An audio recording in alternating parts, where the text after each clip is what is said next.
Salut les Unlockers et bienvenue aux nouveaux qui nous rejoignent sur cette chaîne Unlock ton computer. Alors aujourd'hui on se retrouve pour l'épisode 2 du Top 10 OWASP, une série que j'ai commencée il y a quelques mois et qui je sais fera très plaisir à notre ami WannaCry que vous pouvez suivre sur 3 chaînes différentes, suivant si vous aimez la cybersécurité, la crypto, le gaming ou la totale comme moi. Et donc vous allez avoir plein d'informations super intéressantes, il présente tout très bien, donc je vous invite à aller suivre WannaCry. Et en fait nous on se retrouve donc sur la Broken Authentication. Donc comme vous l'avez deviné, cette chaîne YouTube en fait parle de cybersécurité.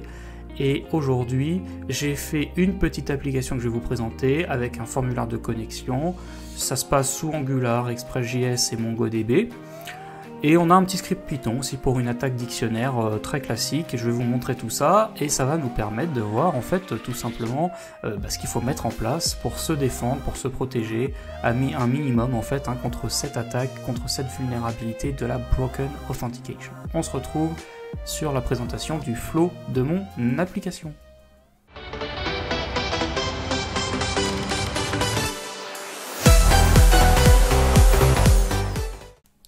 Alors voilà comment ça se présente. Donc on a deux parties, la partie front, la partie back. Donc pour la partie front-end, en fait on la contacte sur le port 4200 et je l'ai fait sous Angular. Donc j'aurais très bien pu prendre un autre framework ou ne pas prendre de framework, mais en fait je ne sais pas pourquoi j'avais envie de reprendre un peu Angular. En plus je vais former des gens sur cette techno d'ici un petit mois, donc c'était l'occasion de se remettre un petit peu dessus. Et en back, en fait, on a de l'Express.js et du MongoDB. Donc ça, c'est pour l'application en soi. Donc comme vous le voyez, vous avez deux routes côté front, le login, le sign-up. Et ces deux routes, en fait, vont vous proposer un petit formulaire, donc soit d'inscription pour le sign-up, soit de connexion pour le login.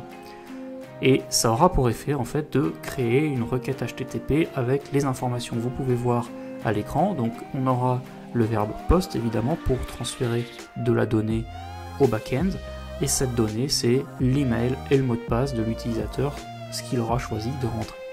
Donc ça va aller droit sur les routes que j'ai indiquées côté back-end.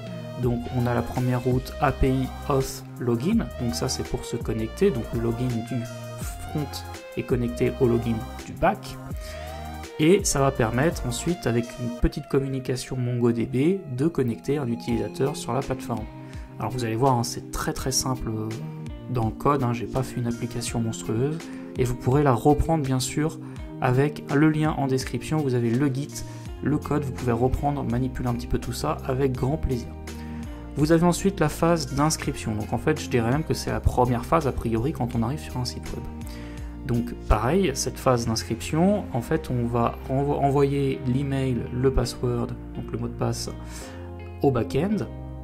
Et en fait, le back-end, à la route API Auth Signup, va gérer l'inscription en base de données. Donc qu'est-ce qui va se passer ?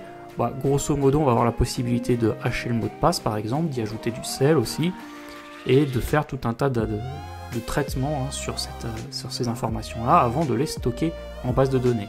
Le login, lui, va essayer de voir déjà si l'email existe en base de données, et s'il existe, on va checker le password, le mot de passe, on va vérifier que le mot de passe donné par l'utilisateur côté front correspond bien au mot de passe que l'on a dans la base de données suite à l'inscription préalable de l'utilisateur. Donc voilà pour le flow de l'application. Je vais en fait maintenant vous montrer le code et puis surtout comment ça fonctionne en l'état. Alors voilà, pour les plus curieux, bienvenue sur mon super site et n'oubliez pas de vous abonner à la chaîne YouTube. Vous pouvez aussi me suivre sur Instagram bien évidemment, et je vais publier des formations pour ceux que ça intéresse. Évidemment, on m'a demandé déjà en commentaire si je pouvais essayer de vous former sur ces sujets de cybersécurité et peut-être pourquoi pas de développement. Alors en tout cas voici l'application, très simple, on n'est pas sur des designs incroyables. Alors moi je suis pas très front, je suis plutôt back, donc ici on a un design bootstrap tout classique et tout simplement on va pouvoir s'inscrire et se connecter. Donc pour s'inscrire, on vient là et on va rentrer un petit peu ce qu'on veut là-dedans. Donc ensuite on aura la possibilité d'appuyer sur ce bouton. Ici on n'a pas la possibilité puisqu'il manque des champs. Les champs adresse email et mot de passe qui sont requis pour pouvoir s'inscrire. Et ensuite on pourra venir se connecter. Alors vous voyez, quand j'appuie sur ces boutons, on a ici la route qui s'inscrit, le login.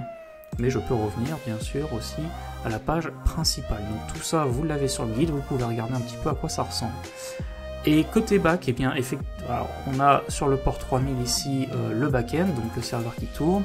Alors bien évidemment, ici c'est pas très intéressant puisque le back-end il va agir un petit peu en coulisses.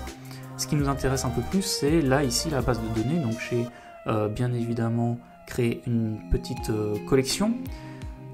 Cette collection s'appelle Users et en fait j'ai déjà enregistré quelques utilisateurs. Donc je vous ai montré, enfin déjà ici on peut voir que on a un hash pour le mot de passe.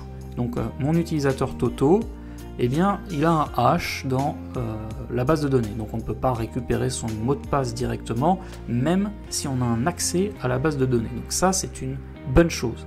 En revanche, ce n'est pas le cas pour l'utilisateur Alban.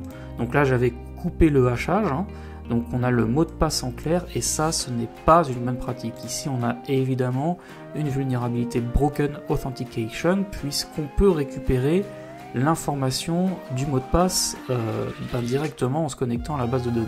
Alors c'est pas censé être le cas en temps normal, mais si vous arrivez à récupérer les informations de la base de données soit par une injection SQL, soit par une connexion directe à la base de données, eh bien vous avez accès ici aux mots de passe qui ne sont pas protégés, qui ne sont pas hachés.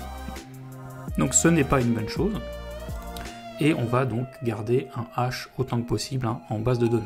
Donc là on a vu une première chose, eh bien pour ne pas avoir les mots de passe en clair en base de données, on va hacher nos mots de passe. Voilà, ça c'est la première bonne pratique. Ok, donc maintenant on va aller voir un petit peu côté du code. Alors ici, donc moi j'ai séparé mon application en deux côtés, donc un front-end, un back-end. Alors je vais vous montrer un petit peu ça, mais vous pourrez remanipuler chez vous. Et puis ici surtout, on a l'attaque Python. Donc là on va l'appliquer sur Toto. On a vu que cet utilisateur existait. Par contre, on va faire comme si son mot de passe on ne le connaissait pas. Il n'y a que moi qui le connais de toute façon.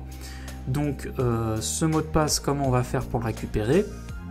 Eh bien en fait, moi j'ai préparé un petit dictionnaire ici qui s'appelle passwordlist.txt. Alors il en existe plein, des dictionnaires tout près. Voilà, vous pouvez utiliser celui que vous pouvez. Ça, il n'y a pas de souci là-dessus. Moi j'ai fait un dictionnaire très simple parce que je sais que le mot de passe est dedans, qu'on ne va pas y passer des siècles. Et voilà, ça va être assez rapide. Donc qu'est-ce que je fais? Je vais ouvrir ce fichier et puis je vais lire ligne par ligne un petit peu les mots de passe en fait que j'ai dans mon dictionnaire. Donc je fais la requête au backend, donc la requête ça se passe ici. Donc qu'est-ce que j'ai? J'ai un email, un mot de passe, hop, je me connecte à l'URL ici, celle que je vous ai donnée dans le flow de l'application, en entrant bien les infos email, password, et en gros ça se passe comme ça, on utilise la bibliothèque requests en Python, on va donner l'URL, les headers, il faut bien dire qu'on communique avec du JSON ici, sinon il va avoir du mal à gérer la requête, et puis on lui donne les informations que l'on souhaite. Donc il récupère ça et dès qu'on a un statut 200 en réponse, eh bien c'est que la base de données a bien trouvé l'utilisateur et tout s'est bien passé. Donc on va stocker ce mot de passe et l'afficher à la fin du process. Voilà. Donc vous voyez, on a un dictionnaire tout simple et oui, là-dedans il y a le mot de passe de Toto. Bon là c'est un exemple très simple, la réalité sera forcément plus compliquée, mais c'est pour bien comprendre le concept. Et l'application, comment fonctionne-t-elle? Eh bien en fait ici j'ai mon front-end Angular. Donc en fait souvent Angular, comment ça se passe? En fait on a des routes, on a du routing. Donc ici j'ai mes routes, j'ai un login sign-up comme vous avez vu tout à l'heure, qui sont liés à des components. Voilà. Et ces components ce sont les logins et les sign-up ici.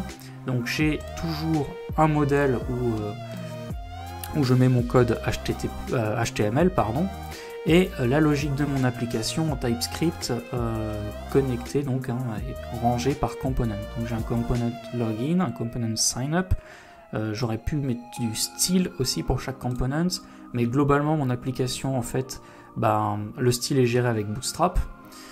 Et surtout j'ai un service d'authentification. Donc en fait quand je vais m'inscrire, on va utiliser cette fonction ici Create New User qui va faire une requête au backend, donc localhost 3000 avec la bonne route API auth signup, comme indiqué dans le flow tout à l'heure. Donc il se passe pas grand chose ensuite, hein.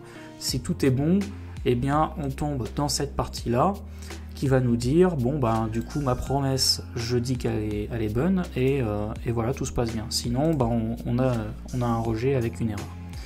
Donc voilà. Et pour la connexion, eh bien ça aussi c'est pas très compliqué, on envoie au back-end les informations, et là pour le coup par contre on va quand même écouter un petit peu ce qui se passe, parce que après on va utiliser un token, c'est-à-dire que l'utilisateur quand il se connecte, eh ben, il récupère un token qu'il va devoir renvoyer à chaque requête qu'il fait au serveur. C'est comme ça que le serveur en fait peut savoir qui est cet utilisateur sans que l'utilisateur ait à se reconnecter. Donc ici on a utilisé une technologie des JSON Web Token, et donc il enverra ce petit token dans chaque requête HTTP qu'il fera après. Donc on écoute quand même ces informations là, on récupère le token et son ID et on dit ok, la promesse est tenue, voilà, tout se passe bien. On a bien sûr un bouton logout qui apparaît seulement quand nous sommes connectés pour pouvoir se déconnecter. Ok, donc ça c'est pour le front. Et pour le back, eh bien en fait ça se présente comme ça. Donc la racine c'est le serveur ici, le serveur qui va avoir un petit composant aussi, un petit composant app où il y aura toute la logique de mon application. Mais là on dit globalement tu vas écouter sur le port 3000 ce qui se passe et tu renverras ensuite à l'application tout ce que tu trouves. Voilà, donc s'il y a des problèmes de privilèges, de ports déjà utilisés ou de port mal indiqué dans l'URL, eh bien il va gérer tout ça. Ok, donc là dans mon application, qu'est-ce qui se passe? On a un système de routing, pareil, hein. Donc ces routes en fait sont gérées par le framework Express.js. Donc on a ici nos routes, donc dans user route, et on a deux possibilités, sign up et login. Sign up et login qui viennent après API auth ici. Alors, ça paraît un peu compliqué comme ça, c'est sûr que quand on n'a jamais fait d'Express.js, ça tombe pas sous le sens. Mais vous pouvez récupérer ce code et puis y réfléchir à tête reposée. Donc là, vous avez la connexion à la base de données. Et ici, on va avoir tout ce qui permet de passer au travers du CORS. Donc ça, si vous suivez un petit peu les cours sur Instagram, vous savez ce que c'est que le CORS, le Cross Origin Request Security Service. Voilà, c'est ce qui permet d'empêcher de transmettre des informations entre des origines qui ne sont pas les mêmes. Donc ici on va lui dire, eh bien tu autorises le transfert de données vers une origine qui n'est pas la tienne. Voilà. Donc on va mettre en fait tous ces headers dans la requête de manière à ce que le front ait bien les infos et puisse connecter l'utilisateur de son côté. Ok. Donc on a nos routes. Alors nos routes ici font bien évidemment référence à des contrôleurs. Ces contrôleurs qui se trouvent ici. Donc enfin un contrôleur pour l'utilisateur avec deux fonctions. La fonction d'inscription, la fonction de connexion. Et donc on s'inscrit très classiquement, à la différence qu'ici bien évidemment j'ai un hash.